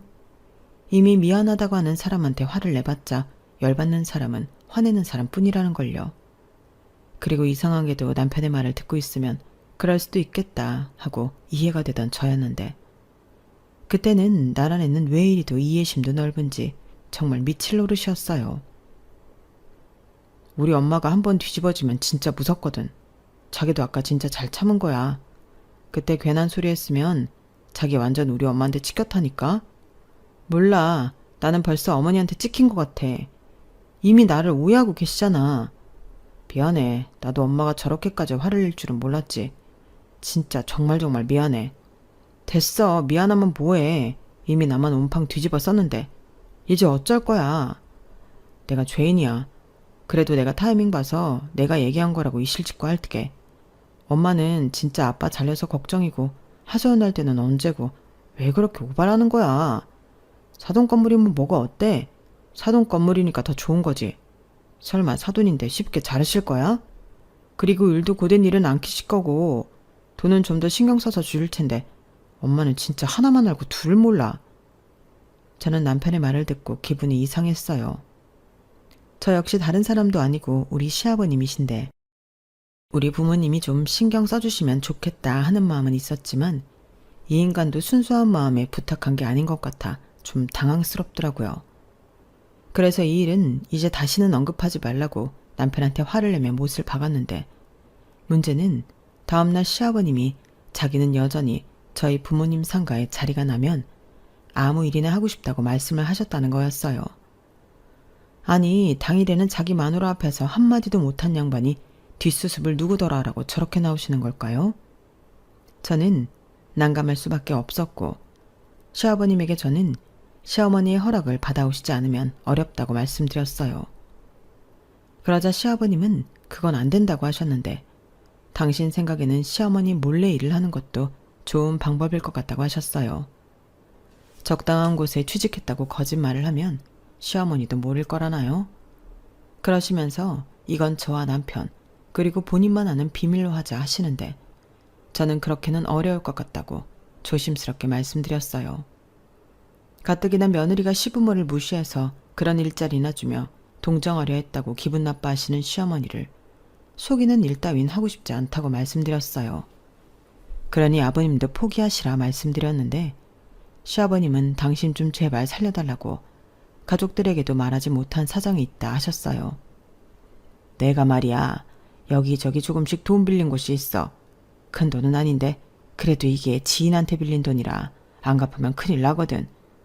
그리고 나이 먹어서 하는 경비 일에는 4대 보험이 없어서 실업급여도 안 나와. 그러니 돈 갚을 길이 전혀 없는데 아가 내가 이렇게 부탁하마 어? 저런 말을 저 혼자 듣고 있는데 솔직히 어떻게 해야 할지 판단이 되지 않았어요. 다만 시아버님도 돈이 정말 급하시나 보다. 이 마음은 있긴 했는데 아무리 그래도 시어머니가 저리 싫어하는데 그걸 무릅쓰고 시아버님의 부탁을 들어드리기는 겁이 나더라고요. 그래서 생각할 시간을 좀 달라고 말씀드리고 남편에게 상의하기로 했는데 내심 속으로 정 어쩔 수 없으면 시아버님 빚은 우리 부부가 대신 갚아드려야 하지 않을까 그런 생각을 했었더랬어요. 그런데 사람 마음이 또 그렇잖아요. 시아버님을 못 믿어서가 아니라 그렇게 남의 손으로 코를 풀면 또 쉽게 똑같은 일을 반복할 것 같았는데 계속 그런 식으로 시아버님의 비상금 주머니가 되고 싶은 마음은 없었거든요. 그래서 빚을 대신 갚아드리는 건 최후의 수단으로 일단 보류하던 저였는데요. 그렇게 기약 없는 시간이 지나가자 어느 날 갑자기 예고도 없이 시어머님이 저희 집에 쳐들어오셨어요. 그야말로 그 기세와 눈빛은 쳐들어왔다는 표현이 딱이었는데 곧이어 혼자 오실 줄 알았던 시어머니 뒤에 시아버님의 모습이 보이더라고요. 저는 속으로 빚이 있는 걸 들키셨나? 살짝 걱정이 되었는데 느닷없이 시어머니는 이번에도 애먼 저만 잡으려 하셨어요. 순간 쎄한 기분이 들었던 저는 이번에도 똑같은 일은 당하지 않겠다 생각하고 있었는데 모두 여기 와서 앉아봐 하시는 소리에 남편이 도살장에 끌려가는 소처럼 자리에 앉더군요. 그리고 그때 알았어요. 시아버님의 빚을 남편이 대신 갚아줬더라고요. 그리고 기가 막히게도 빚을 갚던 날 시아버님은 또 돈을 빌리셨는데 그걸 시어머니에게 들킨 거였어요. 그러면서 시아버님은 이게 다 당신이 수입이 없어 벌어진 일이라고 변명을 하신 듯 했는데 갑자기 저희 부부를 닥달하러 오셨더라고요. 정말 황당했죠. 저희 부부는 지은 죄도 없는데 왜 이렇게까지 해야 하나 그때는 짜증이 나기도 했는데요. 일단 아무리 아들 집이라고 해도 연락은 주셔야 하는 게 맞는데 당신 기분 나쁘다고 쳐들어오신 것부터 저는 마음에 들지 않았어요. 어머님 아버님 그런데요 아무리 급해도 연락은 좀 하고 오시지. 저희 깜짝 놀랐어요. 어머 너 말 서운하게 한다? 우리가 못 올 곳에 왔니? 아무리 여기가 네 집이라고 해도 내 아들이랑 같이 사는 내 아들 집이야. 그렇게 말하면 안 되지. 그런 게 아니라 연락은 주고 오실 수 있지 않나 해서 말씀드리는 거예요. 입장 바꿔서 제가 그렇게 불쑥 어머님 댁에 가면 어머님도 놀라지 않으시겠어요? 오냐 너 말 잘했다. 그래서 내가 참다 여기까지 온 거야. 나 그렇게 경우 없는 시어머니 아니거든. 근데 내가 얼마나 서운하면 여기까지 분해서 왔겠니? 네가 지금 내 심정을 알아? 엄마 무슨 소리야. 또 왜 그러는데? 아버지 빚 내가 갚았잖아. 그럼 뭐해 이놈아. 근본이 해결이 안 됐잖아. 그리고 너는 네 처한테 그렇게 찍소리도 못하고 사냐? 아무리 나이가 네가 어려도 네가 가장이고 서방인데 어찌 그러고 살아. 그리고 며느리 너는 내가 그렇게 표현을 했으면 생각이라는 걸 좀 해야지. 너는 시아버지가 백수가 됐다는데 걱정도 안 돼? 네? 아니 어머니 그건 그때 제가 아버님 걱정돼서 저희 부모님 건물에 일자리 알아봐 드린다고 했는데 어머님이 싫다고 하셨잖아요. 그래 거긴 안 되지. 내 말은 너의 그 차별하는 마음이 너무 서운하다는 거야. 너 내가 말은 안 했지만 서운한 일이 어디 한두 번이었는지 아니? 너 정말 그러는 거 아니다. 내가 정말 서러워서 생각하면 눈물이 또 나는데. 어머니 저는 도무지 무슨 말씀을 하시는 건지 모르겠어요. 빙빙 돌리지 마시고 그렇게 말씀하세요. 그래야 저도 알고 고치죠. 너 말이야 전에 네 부모랑 독일인지 프랑스인지 어디 다녀왔지? 그래놓고 우리랑은 어디 갔냐? 꼴랑 제주도 갔잖아. 그것도 2박 3일. 지는 지부모랑 보름 동안 다녀왔으면서. 그리고 말이 나와 하는 소린데 너는 네 부모랑 고급 레스토랑 다닌다면서. 그런데 어째 우리랑은 그 흔한 패밀리 레스토랑도 안 가냐? 나도 칼질할 줄 알아. 저는 시어머니가 갑자기 쏟아내는 서운하다는 일들에 대해 황당함을 금하지 못했어요. 그게 저희 부모님이 숯불에 고기 구워 먹는 걸 별로 좋아하지 않으시거든요. 특히 저희 엄마는 맥주보다는 와인을 좀 좋아하시는 분이라 레스토랑에 가는 일이 많았던 건 사실이었는데, 여기서 가장 중요한 건데 제가 저희 부모님을 모시고 간 적은 결혼하고 단 한 번도 없었다는 거였어요. 그러니까 저희 부모님이 같이 가자고 해서 따라가서 얻어먹고 온 게 다였는데 그걸 어떻게 아시고 서운하다고 하시는 건지 저는 놀랄 노자였어요. 그리고 친정 가족과 독일에 다녀온 것도 저희 부모님이 가시는데 두 분만 가시기 좀 무섭다고 같이 가자고 해서 저랑 남편은 몸만 따라간 여행이었는데요. 그때는 시부모님에게 모두 다 말씀드리고 다녀온 여행이었어요. 그런데 어쩐지 좀 서운해하실 것 같아 저희 경비로 시부모님과 제주도에 다녀온 건데, 그때는 참 좋다, 얘들아 고맙다 이렇게 말씀하셨으면서 속으로는 저렇게 다른 마음을 갖고 계셨다니 솔직히 소름이 끼쳤는데요. 겉과 속이 다른 사람이란 생각에 괜히 오싹해지더라고요. 그리고 앞서 말한 레스토랑 건은 범인이 예상한 대로 남편이었고, 맛있게 음식 잘 얻어먹었으면 가만히 나 있지 자기 엄마한테 가서 입방정을 왜 떨었는지 저는 남편을 한껏 노려봤어요. 그러자 남편은 나는 나중에 엄마 생일이나 특별한 날에 모시고 가려고 얘기했던 건데 하며 저와 시어머니 사이를 어쩔 줄 몰라 했는데, 또 저만 억울한 일이 벌어졌죠. 나는 말이다, 뭐가 됐든 네가 네 친정이랑 우리를 차별하는 것 같다 기분 나쁘다 이거야. 어머니, 죄송하지만 그렇게 말씀하시면 저도 서운해요. 레스토랑 거는 정말 몰랐고요. 친정 부모님이랑 다녀온 여행은 어머니도 다녀오라고 하셨잖아요. 그래서 저희 엄마가 면세점에서 어머니 가방도 일부러 비싼 거 사서 보내드렸고요. 그래, 그 가방 지금도 아주 잘 쓰고 있다. 근데 너도 생각을 좀 해봐라. 그럼 거기에 내가 샘나니까 가지 말라고 했겠니? 그건 그럴 수가 없지. 근데 왜 우리는 유럽이 아니고 제주도냐? 나도 며느리 덕에 유럽 여행 다녀오고 싶었다. 왜? 우리는 유럽 가기엔 촌스러워서 제주도 가자고 했니? 네? 아니 그거야, 저희가 두 분을 모시고 유럽에 다녀올 정도로 돈이 있는 게 아니라서 그랬죠. 웃기지 마. 네가 돈이 없다고? 너 건물주 딸 아니니? 연봉도 우리 아들보다 훨씬 높고 이 집도 네 거잖아. 그건 맞지만 진짜 현금은 없어요. 유럽 여행도 이 많은 인원이 다 가려면 몇 천만 원인데 그런 여유 자금이 있지 않죠. 아무튼 난 그런 게 기분이 나빴다 이 소리야. 저는 시어머니 말에 더는 빈정이 상해 아무 말도 하고 싶지 않았어요. 겉으로는 그동안 얼마나 많은 걸 비교하고 마음에 쌓아놓으셨을까 무서운 사람이라는 생각밖에는 들지 않았는데요. 정작 저희 집에 갑자기 쳐들어오신 용건은 그게 아니더군요. 그때는 저도 설마 하고 예측이 되긴 했는데 역시나 시아버님이 실직하게 되었으니 이참에 그냥 생활비를 넉넉히 매달 달라는 말씀을 하고 싶으셨나 보더라고요. 그것도 무려 매달 300만 원씩 달라고 하셨는데 당신도 이젠 식당 일이 힘들어 못 하신다고 이젠 돈 많은 며느리 덕 좀 보고 살고 싶다 하셨어요. 아니 300만 원이 누구 집 강아지 이름인가요? 그리고 그 말을 하기 위해서 앞에 레스토랑이니 여행이니 자기 서운하다 밑밥을 까셨던 건데 순간 나를 정말 무슨 돈 많은 호구로 하나? 오랜만에 어른 앞에서 성깔이 올라오더라고요. 그래서 월 100만 원도 매달 들기 부담스러워 고민하고 있었는데 200도 아니고 300이라니 저는 단칼에 어렵다고 말했어요.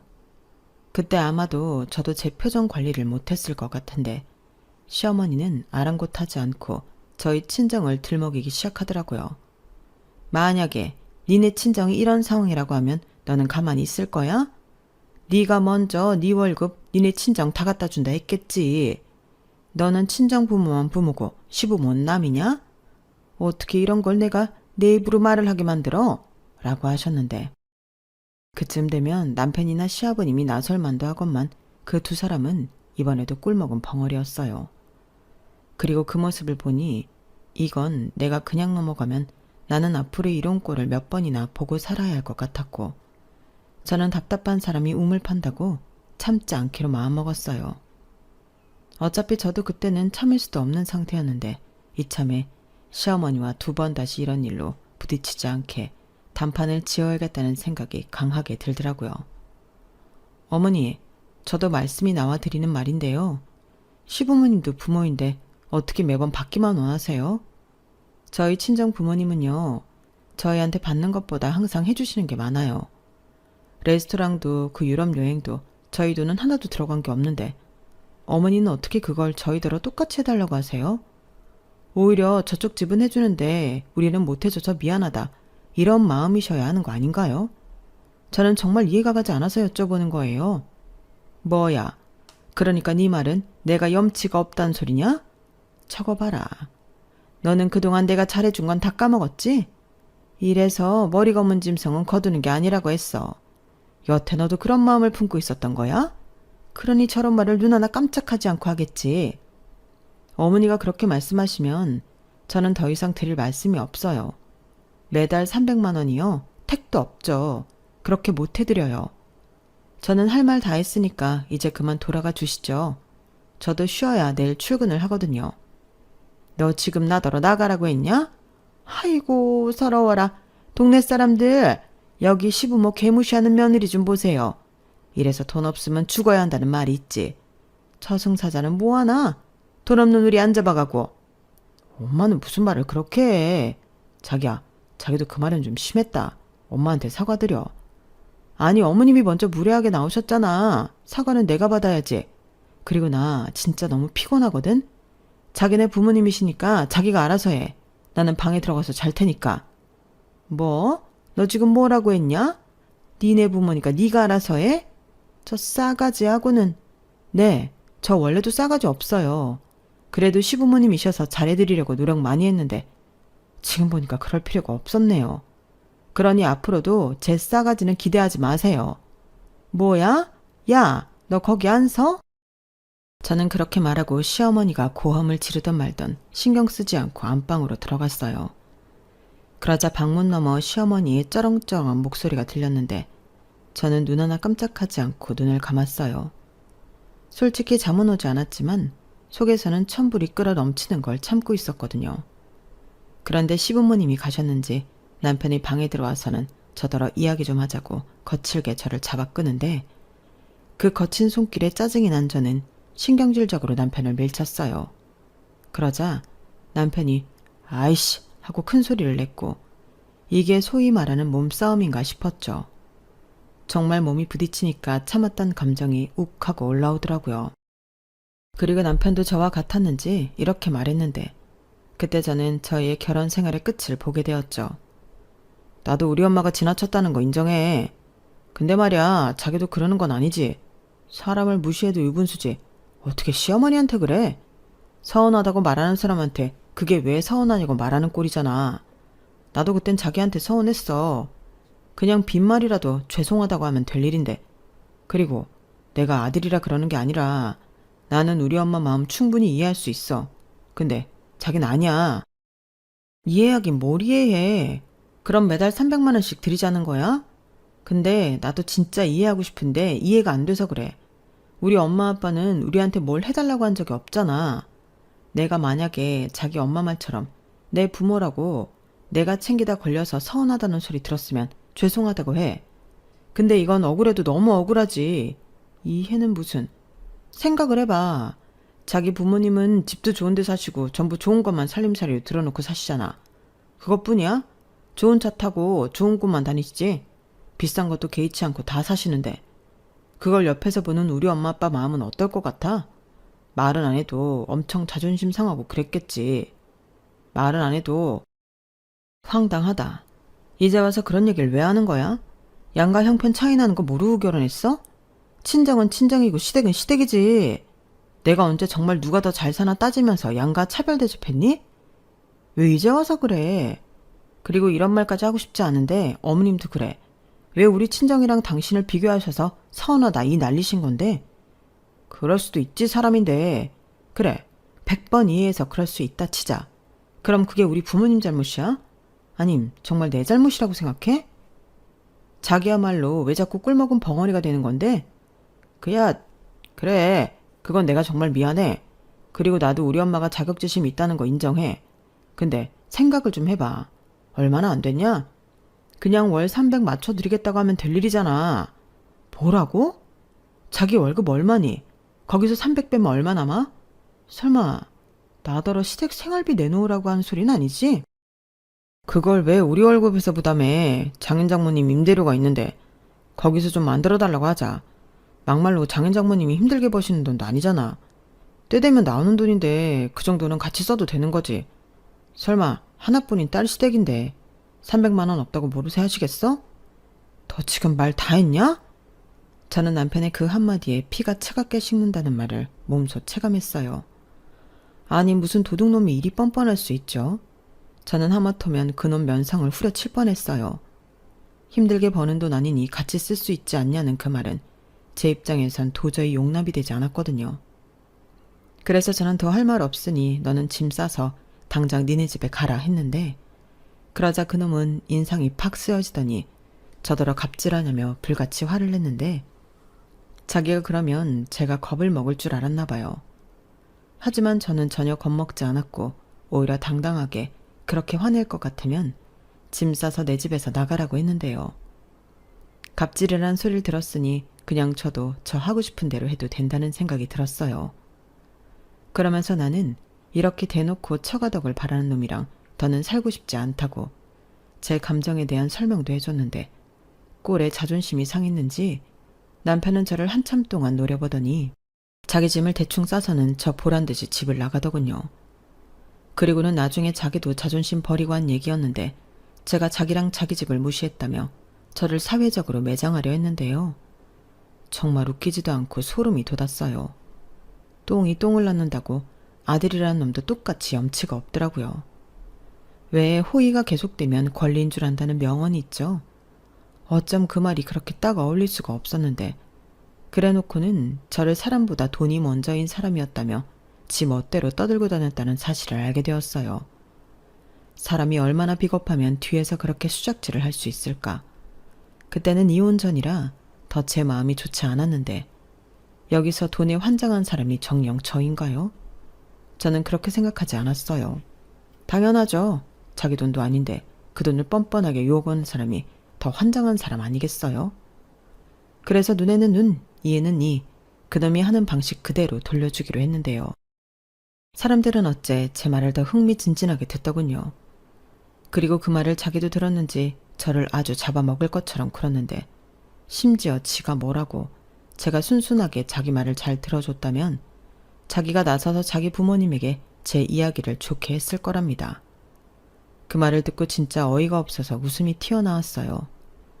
그렇게 선심 쓰려고 했는 줄 몰랐다고 저는 됐다고 친절하게 말해줬죠. 그러면서 그런 선심 따윈 필요 없으니 그냥 이대로 헤어지자 했는데요. 역시나 아쉬운 사람은 제가 아니었어요. 거의 몸만 장가온 사람이 남편인데 제가 아쉬울 건 전혀 없었죠. 참고로 그날 남편이 나간 뒤로 저는 집 비밀번호도 바꿔서 남편은 집에 들어오지도 못하는 상황이었는데 시어머니한테서는 전화가 빗발쳤어요. 그래서 그 번호 역시 미련 없이 차단해버렸고 그 사실을 아는지 남편이 회사에만 오면 그렇게 제 뒷담화를 하고 다닌 거예요. 그런데 뻔뻔도 하지. 자기는 저를 너무 사랑해서 못 헤어지겠다고 또 헛소리를 퍼뜨리고 다녔는데 그 말을 들었을 때는 헛구역질이 나는 걸 겨우 참았네요. 남편 말로는 자기가 나가면 제가 화를 풀고 전화해서 좋게 풀자고 할 줄 알았는데 이렇게 상황이 돌아갈 줄은 몰랐다고 했어요. 정말 웃기는 소리였죠. 제가 왜요? 저는 남편과 하루빨리 정리하고 싶은 사람인데요. 그래서 그런 거머리 같은 생각을 품고 있는 사람과는 서로라도 가족으로 엮여있고 싶지 않아 법으로 하기로 마음을 먹었는데 다행히 부모님의 소개로 변호사님을 소개받을 수 있었어요. 이 모든 상황을 알게 된 저희 부모님이 정말 많이 배신감을 느끼고 화가 나셨거든요. 그래서 하루라도 빨리 그런 놈이랑은 정리하라고 하셨는데 그렇게 이혼 소장을 받게 된 남편과 시댁은 뒤집어졌어요. 제가 일부러 시부모님도 같이 보라고 시댁으로 소장을 보냈거든요. 그러자 남편이 회사에서 저더러 시부모 부양 의무를 저버렸기 때문에 귀책 사유는 저한테 있다고, 정말 자기랑 이혼을 하고 싶으면 위자료를 달라고 했는데 저는 눈 하나 깜짝하지 않고 누구한테 귀책이 있는지 법으로 따져보자고 했어요. 그러니 너도 얼른 변호사 선임을 하라고 친절하게 알려줬는데 상식으로 보나 법으로 보나 저는 이미 제가 유리하다는 걸 알고 있었죠.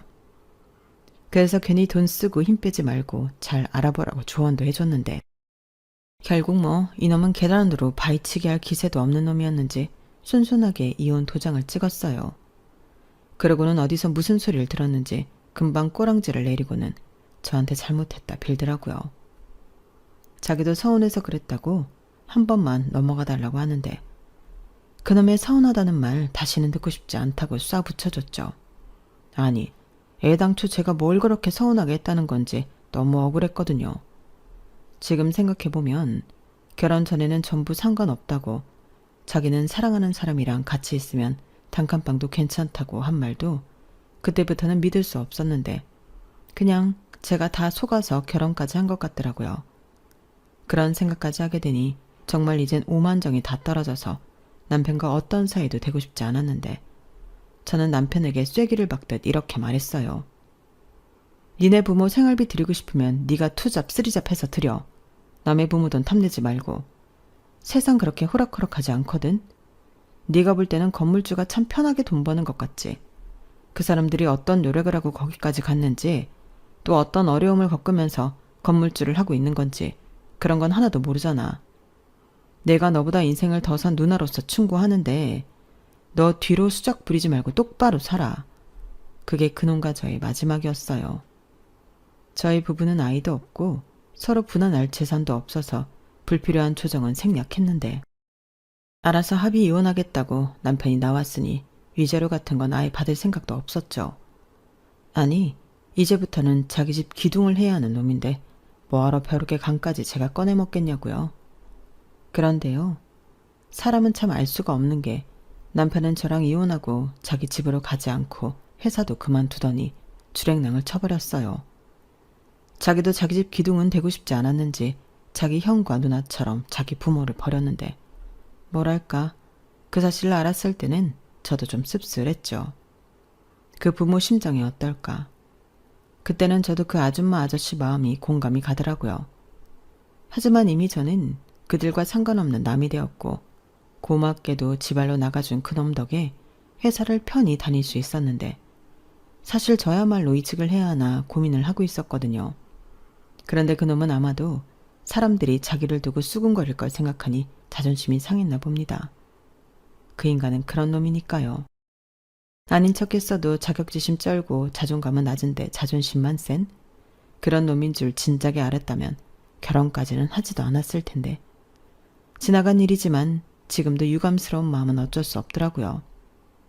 다만 지난날의 깨달음이 있으니 앞으로는 똑같은 실수를 하지 않기로 제 자신과 약속했는데 이제부터는 그 사람을 더 정확하게 알기 위해 전에는 함부로 마음을 주는 일은 없도록 할 생각입니다.